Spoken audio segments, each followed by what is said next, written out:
Bismillahirrahmanirrahim.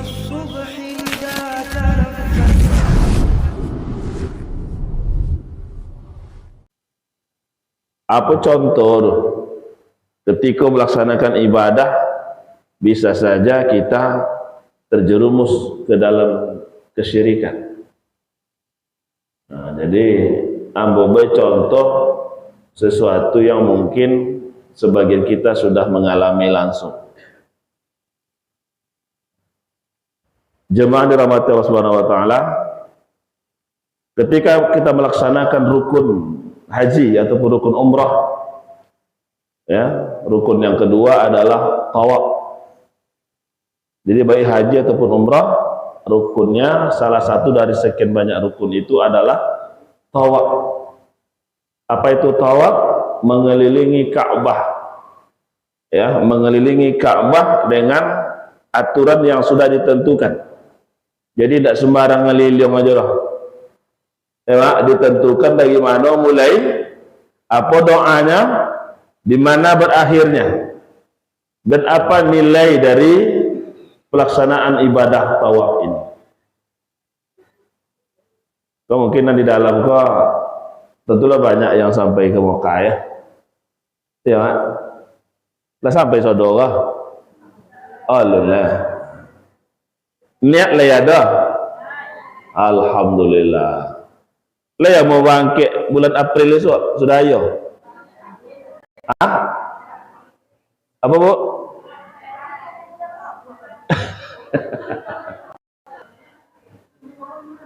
Iko minta izin nambah seketik ambil waktu untuk iklan. Kan di shooting dulu kan. Bulan April insya Allah habis Lebaran, perkirakan 1 pekan setelah Lebaran yang terapel kami Bima Lindo Hajar Aswad itu akan berangkat kembali.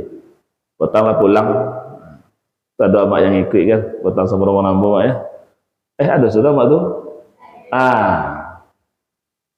Kami pulang di bulan Januari petang tanggal 27 kalau tidak salah. Ya, bangkit 5 boleh, nyewa waktunya 2 boleh lagi. Ongkos termurah insya Allah 27 juta 5 hati, tidak sampai 30 orang. Ya, 27 juta 5 hati.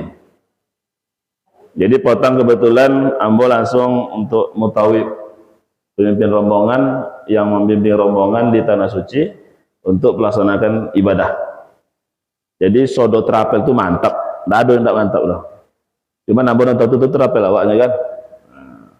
Kalau Bima Lindo Hajar Aswad kegiatannya ibadahnya full. Jadi awak ada kegiatan khatam Al-Quran di Masjid Nabawi secara berjamaah.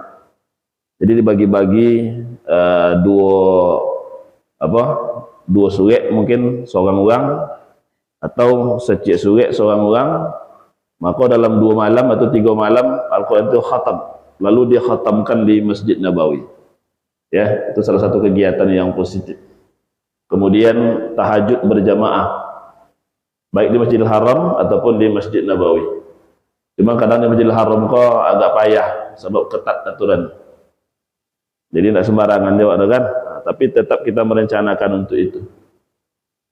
Jadi kalau ada mak-mak yang lebar niat lumbu-lumbu piti, langsung daftar kamu bisa aja langsung daftar. Ya. Ongkos yang termurahnya 27 juta 5 hati. Assalamualaikum yo samunya Pak. Ya Ji. Nak mau ulang lihatnya Ji. Ditanya orang lah sampai ke Tanah Suci, haji atau umrah, pasti jawabannya nak pilih. Ya kan? Jadi kalau ada pertanyaan, ada rencana napai umrah, jawabannya lay. Insyaallah lay. Jadi jawab kawi kon yang piti mana kan dibubuhnya nya. Kalau bunyi itu jawabannya ndak kan lay pai dulu. Ya Pak, kalau lah dijawab dengan jawabannya itu piti mana kan diboh, anak kuliah iko segala macam dibaca sodor dongau dek Tuhan loh nembun itu. Tapi kalau jawaban awak lay, insyaallah nunggu waktu aja lah. Kadang-kadang kalau awak pergi menjenguk rumah Allah tu tak tahu tu awak jalan tu Pak, cenda apa carut itu nado aja. Ini banyak bagi sebuah orang kan tak pernah terpikir kan bisa pergi umrah dah. Tiba je jalan tol. Kau ni tanah ada ganti rugi jalan tol bangkit sekeluarga. Kan tak pernah terpikir dah. Ya. Pak, jadi tiba rumah ke Bondiong. Bapa di kau lepitinya nyapa. Dia dan lah yang ngeren 30 bangnya. Dia apa adalah lebih ketek pada itu. Daftar berdua kali. InsyaAllah bangkit bulan April. Sudah ayo. Kalau nak lewat itu bisa aja. Sebab tiap bulan ada keberangkatan. Jadi hamba ulun 4 pasang spanduk sih kalau. Esok minta izin ke pengurus dia, Haji. Terus tak tolong saya esok pasang spanduk situ untuk di Malindo Hajar Aswad bagi yang ingin menunaikan ibadah umrah. Jadi mungkin ketika wirid awak hanya bacito. Ya Pak, bacito. Tawaf. Tu bacito tawaf sudah mengelilingi Ka'bah sampai 7 kali.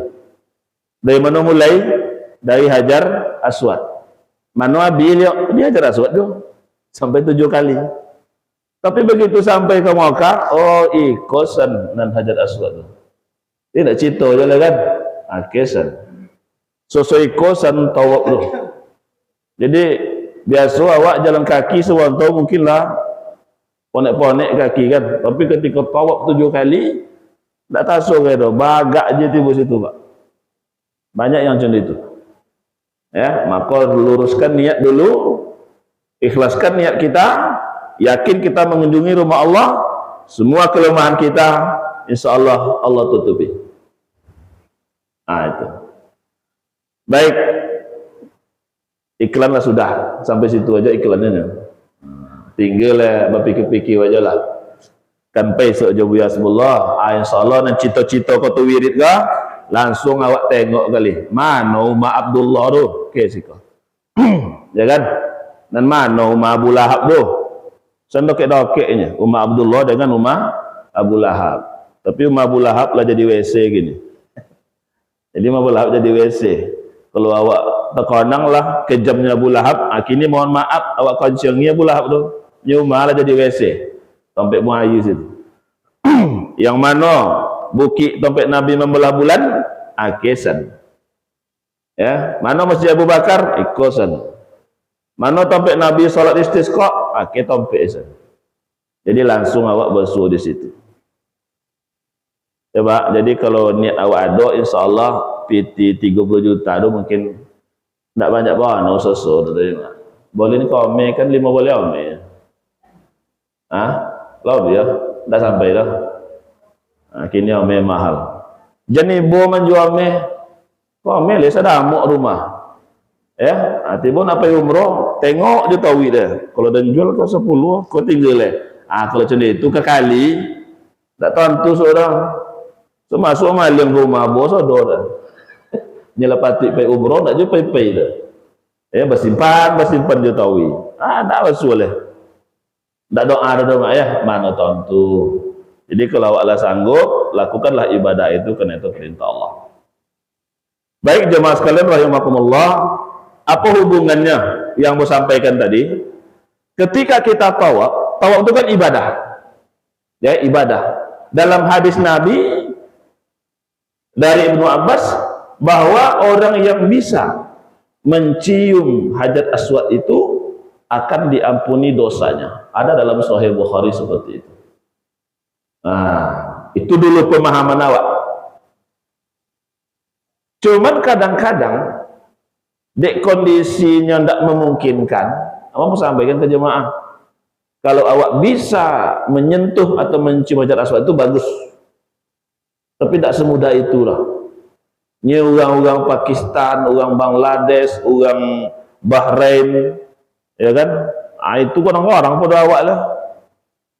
Di London dia adanya bisa tumbak 2 kali awak godang itu kan dipasong jodoh ya, awak pasong je pergi ke situ. Kalau kena mati lu ada negara itu enggak usah ya, tapi berusahalah untuk bisa, sebab fadilahnya luar biasa. Yang bisa menyentuh apalagi mencium itu diampuni dosanya, dalam hadis Nabi seperti itu. Cuma kadang untuk ke situ tuh jangan memaksakan diri, itu satu. Yang kedua, Sebagian umat Islam mungkin yang imannya perlu diperbaiki, perlu disempurnakan, pemahaman agama perlu disempurnakan, ajar boleh dikotong deh hajar aswad kalau yang sakti. Hajar aswad kok bisa mengampuni dosa. Sehingga hajar aswad yang terbayang. Padahal kalau orang betul-betul tobat, ya tobat nasuha, ya, ndak bono menyentuh hajar aswad tu, diampuni ndak ada Tuhan? Diampuni. Diampuni, Pak. Banyak cito-cito, ya kisah-kisah terdahulu, orang yang sudah di lautan dosa, dia tak menyentuh hajar aswad, tak mencium hajar aswad. Tapi betul-betul dia tobat karena Allah, Allah ampuni. Cuman kebetulan ketika awak di Ka'bah, awak ladoke di suatu tempat yang mustajabah, ya, doa dikabulkan. Maka doa dikabulkan kok ada tompeknya dan ada wakatunya. Ada mustajabah lil zaman, ada mustajabah lil makani. Kalau mustajabah lil zaman itu wakatu yang mustajabah. Bila masuk sepertiga akhir malam, termasuk bulan Ramadan, itu waktu yang mustajabah. Ada mustajabah lil makani, tempat yang mustajabah. Di mana tempat yang mustajabah? Maka di Ka'bah itu, ya, ada namanya multazam. Multazam kan antara Hajar Aswad dan pintu Ka'bah. Itu namanya multazam. Di multazam itu tempat yang mustajabah ketika kita berdoa. Itu diyakini dalam Islam seperti itu. Kalau bisa awak ke situ sangat bagus. Tapi kalau enggak, sampai awak datang ke rumah Allah, labbaik Allahumma labbaik, kita datang ke rumah Allah, itu Allah sudah tahu. Kalau akan mati pula awak nak pergi Hajar Aswad, tak bisa menyentuh Hajar Aswad, tak bisa mencium Hajar Aswad, ya jangan dipaksakan. Kalau bisa bagus, kalau tidak jangan dipaksakan. Ya, tapi setidaknya kita bisa saja beribadah di Masjidil Haram itu. Berapa nilai pahala? Kalau salat di Masjidil Haram 100.000 rakaat. Kalau salat di Masjid Nabawi 1.000 rakaat. Makanya nanawak buru di situ bukan pahala. Artinya apa? Bukan hanya membayangkan mak sekian ribu dapat pahala dan sekali sholat sunat. Sholat Masjid Nabawi terbayang pula sekian 1.000 pahala dibandingkan sholat di Masjid Nurul Musallin. Bukan itu yang kita bayangkan. Ya, artinya nak di mana pun awak sholat, luruskan niat, carilah ridho Allah. Jangan-jangan orang yang sholat di Masjid Nabawi, Allahu Akbar, tabayang nan 1.000 mak 1.000 pahala. Itu dalam kekira aja tak baik Tuhan. Ya Pak, kenapa niatnya salah? Niat ibadahnya bukan karena Allah, tapi karena pahala. Pahala itu urusan Allah, serahkan saja kepada Allah. Kalau ada dapat ridhonya, mungkin lebih pada 1.000 di baik Tuhan. Nah itu ya. Jadi pemahaman condeko kok perlu ditanamkan. Jadi sehingga jemaah haji atau jemaah umroh kan ada manasiknya. Sebelum berangkat ada manasiknya. Jadi pemahaman seperti itu harus sampaikan. Sehingga jangan sampai menangi pula dek gara-gara tidak bisa sampai Hajar Aswad. Tiba di Masjid Nabawi lah menangi pula dek tidak bisa pergi ke Raudhah. Memang itu impian orang sebono. Kalau bisa wak jangan sampai tidak bisa sholat di Raudhah. Jangan sampai macam itu. Berusaha supaya bisa sholat di Raudhah. Tapi di aturan. Nah ya. Mungkin kewajiban, ketak benar aja ya. Bisa pergi masing-masing. Bisa pergi masing-masing ke Raudhah sampai Nembaga. Bisa jipik-jipik. Atau sampai 5 kali bisa nyampai. Tapi kini kalau rombongan itu sudah diatur. Harus dapat izin dulu. Bergiliran. Ya, harus dapat izin. Kadang kalau izin dicek oleh petugas, ada yang salah. Mungkin waktu terlewat, ada jadi ulang ya. Jadi itu kini untuk ke Raudhah itu sudah ketat aturannya. Yang rombongan kami petang yang ibu-ibu come-come tidak dapat lah. Ya. lah khawatir di hari terakhir, alhamdulillah abang kudu bisa yang rombongan ibu-ibu setelah salat subuh dapat giliran untuk ke Raudhah. Yang apa-apanya 2 hari sebelum itulah bisa. Yang ibu-ibu come-come tidak dapat. Tapi dengan pertolongan Allah, alhamdulillah dipermudah, akhirnya di hari terakhir yang ibu-ibu bisa masuk ke Raudhah. Maka Raudhah itu kan taman surga. Ya, taman surga. Kita bisa sholat di samping makam Rasulullah. Yang mana makam Rasulullah itu?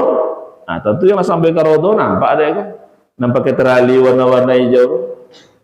Yang harum di dalam itu. Di dalam itu sudah harum. Jadi kini lado pula bonus di petugas itu yang masuk ke Raudhah, kalau lainnya masuk ke arah sebelah kanan itu diberi air zam-zam suradangkoh. Itu langsung dari kerajaan. Ya, nah, biasa kan zam-zam bisa ambil di tiang-tiang masjid aja kan. Nah, kalau itulah spesial botol. Amal ya dapat tanya.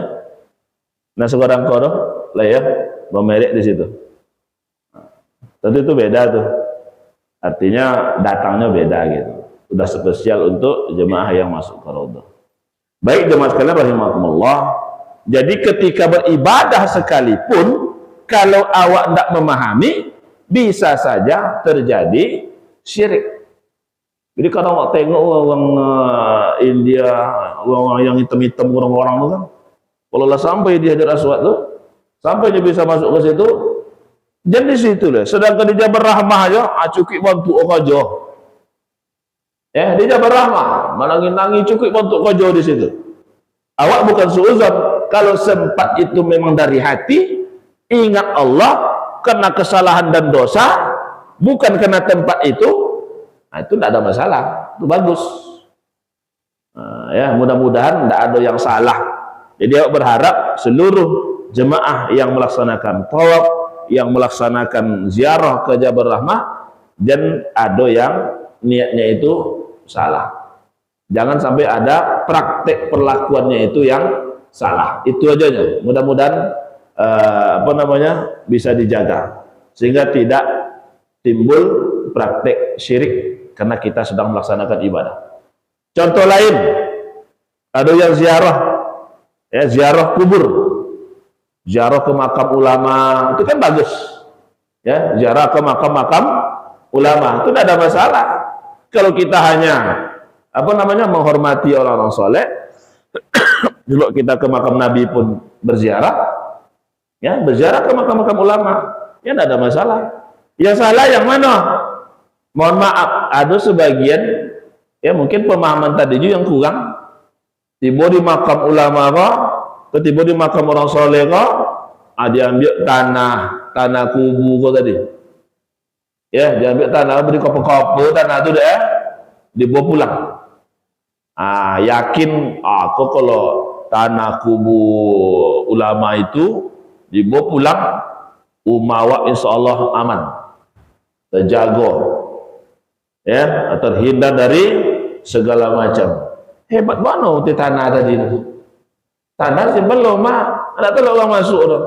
Kunci cuma ada lelok. Tidak pernah ada tanah kuburan itu dalam. Serahkan kepada Allah. Berikhtiar kita, lalu bertawakal kepada Allah. Kalau masuk je, malah berkunci lah, bergembok kunci lah, ketek gua ada malah, bisa aja masuk deh. Itu berarti sudah takdir ketentuan Allah. Jadi banyak kadang-kadang masyarakat awam yang sudah sudah memiliki iman, tapi mungkin perlu disempurnakan. Ketika melaksanakan ibadah pun ada yang salah. Salah dalam artian mungkin bercampur dengan kemusyrikan. Nauzubillah summa nauzubillah. Maka ketika waktu tengok An-Nisa 36 masih dalam satu satu rangkaian kalimat dalam ayat ini. Wa'budullah wa la tusyriku bihi syai'a. Beribadah kepada Allah, sembahlah Allah dan jangan serikatkan Allah. Artinya apa? Kalau ibadah betul-betul murni, ibadah itu untuk Allah Subhanahu wa taala. Jangan dicabang-cabangkan niat awak, jangan ada perilaku-perilaku yang menserikatkan Allah. tentu itu yang perlu pahami. Apalagi di luar ibadah. Kalau di luar ibadah itu tidak bahas. Ya Pak, banyak mungkin hal-hal yang kalau kita tidak memiliki keimanan yang kuat, mungkin karena tuntutan kondisi, mungkin karena tuntutan keadaan kita. Awak kadang iman awak kalau lemah ya Pak. Kalau tiba sesuatu yang mau cawak, itu tidak bisa dia menjaga orang. Sudah pun tiba je lah, pokok selesai. Rupanya kalau iman itu tidak mesti seperti itu. Tidak menghalalkan segala macam cara untuk mencapai tujuan. Ya, tapi ada batas-batasnya. Jemaah sekalian rahimakumullah, jadi itu perintah dan larangan Allah dalam satu ayat. Kemudian lanjutan ayat ini, wabil walidaini ihsana. Ini masih dalam bentuk perintah. Walidaini itu bentuknya tasniyah. Artinya apa? Kedua ibu bapak. Ayah jenama itu tidak bisa dibedakan. Kalau sayang ke ayah aja ke ama anda, berarti tidak walidaini. Atau hanya berbakti ke ama aja ke ayah anda, itu berarti bukan walidaini.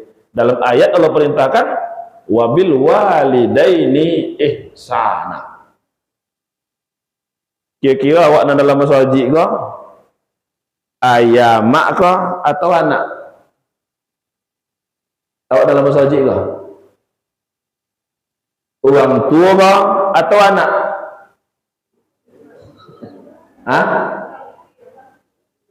Kedua ya, kedua orang tua ya jo, walidaini orang tua de anak awak. Tapi awak bisa jadi anak dek orang tua awak. Walaupun tidak ada lah. Ya, kalau meninggal bu ya, tidak ada lah. Tapi tidak bisa dia lihat. Kok meninggal bono ayahnya nama awak tanya orang, apa anak siapa nya? Tapi itu jawabannya. Anak almarhum Syanutu. Walaupun tidak ada lah. Artinya apa? Kedua orang tua itu jangan dilalaikan. Maka dalam Islam ada kisah-kisah dan perlu contoh, dan ada kisah-kisah yang perlu kita hindari. Leta kadang di awak Uwais Al-Qarni. Pernah nama ya? Uwais Al-Qarni seorang pemuda yang berwarga negara Yaman, tinggal di Yaman. Beliau ini namanya tidak harum di bumi, tapi harum di langit. Ada Uwais Al-Qarni dan ada Al-Qamah. Al-Qamah itu kan namanya. Uwais Al-Qarni ini contoh anak yang luar biasa berbaktinya kepada orang tua. Dari Yaman lu ke Moka lumayan jauh, Pak. Ya, dari Yaman lu ke Moka lumayan jauh. Maka Uwais Al-Qarni dia mendongong ama lah nak ke Moka panjang aja cito. Awak nak piti dah. Ya, materi tidak cukup. Tapi dia tidak sampai hati, dia ingin berbakti ke orang tua, ke amaknya kah? Maka berlatih olehnya menggendong anak unta dari bukit ke bukit. Itu kau jauh tahu. Latihan. Potong dia gila, makan ngapain le Uwais segonya. Naik tu untuk kau jauh. Uposan latihan. Latihan nak berjalan kaki, baik ke Moka sambil menggendong amak. Masya Allah. Dan ikut tak mungkin terjadi oleh kau, Pak. Ada nanti tolok di Sopang menggendong amak ke Moka. Kau ada mana nanti tolok tak perlu nanti pesawat lalai. Ya, kalau itu tak ada pesawat. Ini nak pergi. Maka dek Uwais Al-Qarni dibanding-banding dek jaso ama akainya, ya kan? Bapo jaso ama akainya dibanding dek dengan susah payahnya menggendong ama dari Yaman ke Moka, tidak seimbang. Itu pun alun kata balik-baliknya. Amakonya siapnya, memang digendong ama ada sampai ke Ka'bah. Maka ada kisah seorang dokter, tapi dokter ke mungkin tadi pengaruh istrinya, wallahu a'lam. Ketika maknya sakit, maka mak minta bola dan ke rumah sakit. Kalau mak dibawa ke rumah sakit, kok mak banyak biaya. Ya, hanya tidak pakai PJS loh. Masuk secara mandiri. Banyak biaya. Dia hitung deh kalau sempat amak sebulan di rumah sakit, boleh ubek leh, orang menunggui leh, segala macam dia. Dia hitung deh sampai sebulan. Sekian 1 juta bininya. Kotong ke amak lo. Amak untuk aja menanggung itu. Maka datanglah pamannya. Pamannya yang mungkin pahamnya sekitar banyak tentang agama. Sampai hati yang metong mun itu yang nanya pamannya. Andai kan dibuang, mangko masaki wang etong sodo. Minyak motor pekekian lah, orang menjago lah, boleh ubek lah, segala macam. Bapua bideh nanya paman aku. Dolo biar 27 juta nanya. Iyalah. Kalau orang nak batang etong, mau sama-sama betong wak nanya paman aku. Etong lah piti wang 27 juta aku habis untuk mau ubek amang. Kini wak etong loh, piti amang, jaso amang, air susu amang, nyawa amang, nana bideh wang. Tepono.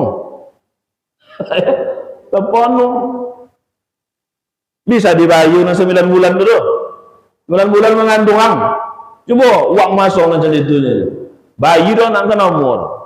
Itu mengandung mo. Lalu melahirkan lah. Antara duit jan mati. Lahir anak kau. Tak capek itu loh.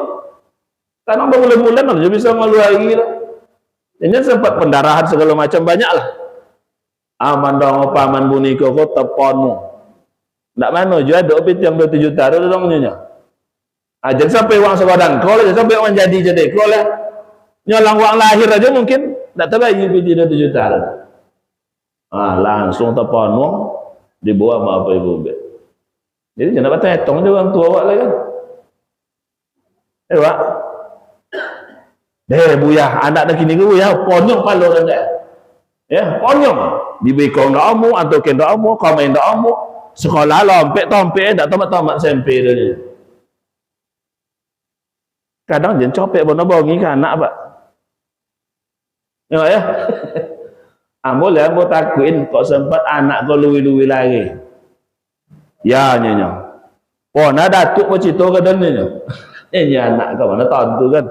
Datuk sambil kami duduk pelantau tu cito kadang cito datuk kah tontuangnya nyonya ayang dulu nyonya datuk kah 6 topik sekolah dong ndak itu tamat SMP tu disuruh kemudian kulak aja suruh masuk haji ndak umur segala macam ndak umur pon yang datuk dia nyonya tontu dia anak ke cito iko kah rekam ada ketika ayahnya bu pon yang segala macam iko pas boleh tu cito datuk orang jan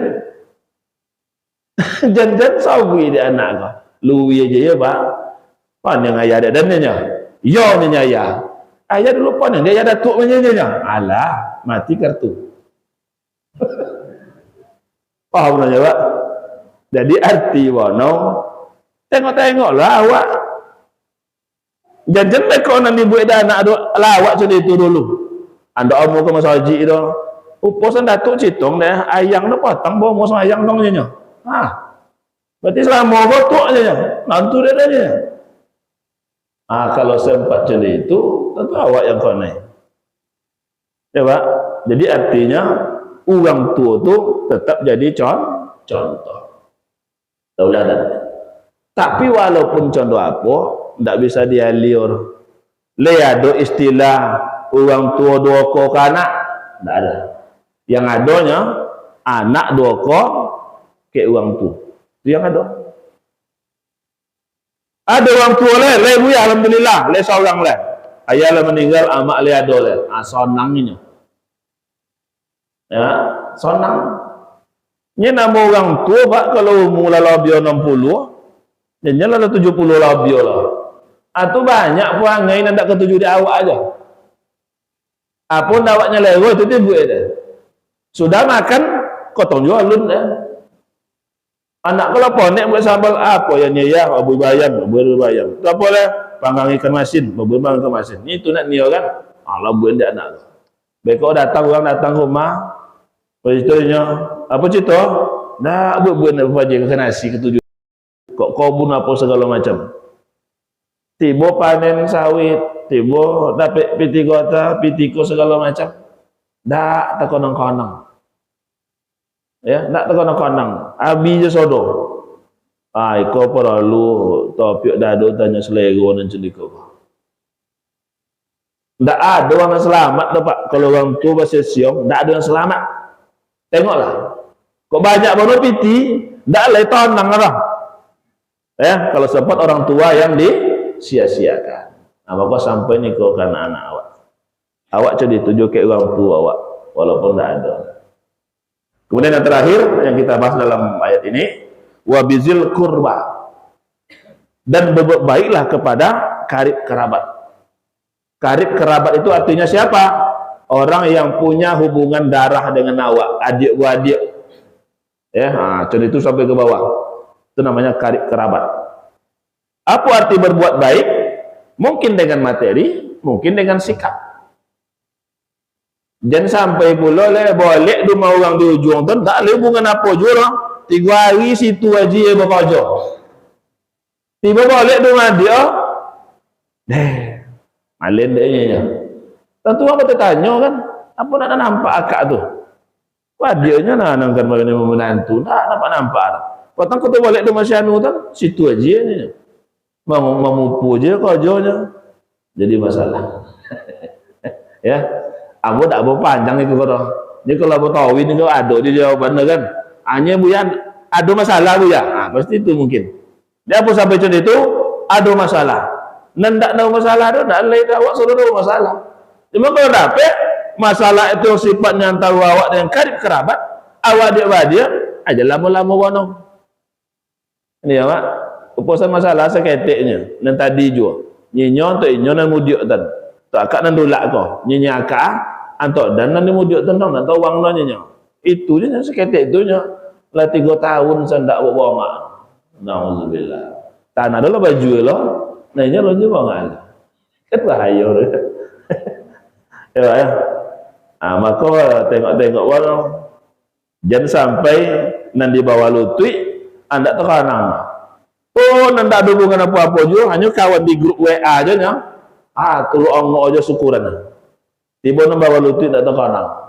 Maka kalau nak berinfak bersedekah, utamakan dulu karib kerabat. Kalau nak menolong orang, tengok dulu karib kerabat awak ada tak yang layak untuk menerima?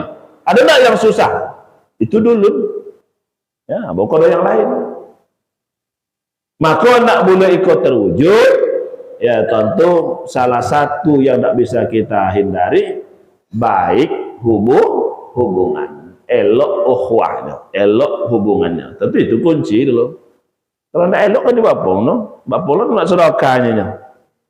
Ya, maka perbaiki hubungan itu pertama sekali hubungan kita dengan orang tua, kemudian hubungan kita dengan karib kerabat, kemudian baru yang lain. Pada intinya apa? Hablum minan nas itu wajib kita perbaiki. Hablum minallah itu wajib kita jalin. Sehingga intinya ayat ini ada yang hablum minallah dan ada yang hablum minan nas. Mana hablum minallah? Wa'budullah wa la tusriku bihi syai'a. Itu hablum minallah. Mana hablum minan nasnya? Wa bil walidaini ihsana wa bizil qurba, dan masih ada sambungan ayat ini. Maka jemaah sekalian rahimakumullah, mudah-mudahan apa yang bahas dalam ayat ini jadi renungan bagi kita semua dan bisa kita amalkan dalam kehidupan kita sehari-hari. Terutama sekali ambo yang menyampaikan. Kita mohon Allah Subhanahu wa taala sempurnakan atas segala kekurangan kita. Kita tutup dengan kafaratul majlis. Subhanakallahumma wa bihamdika asyhadu an la ilaha illa anta astaghfiruka wa atubu ilaik. Nasrun minallah wa fathun qarib. Assalamualaikum warahmatullahi wabarakatuh.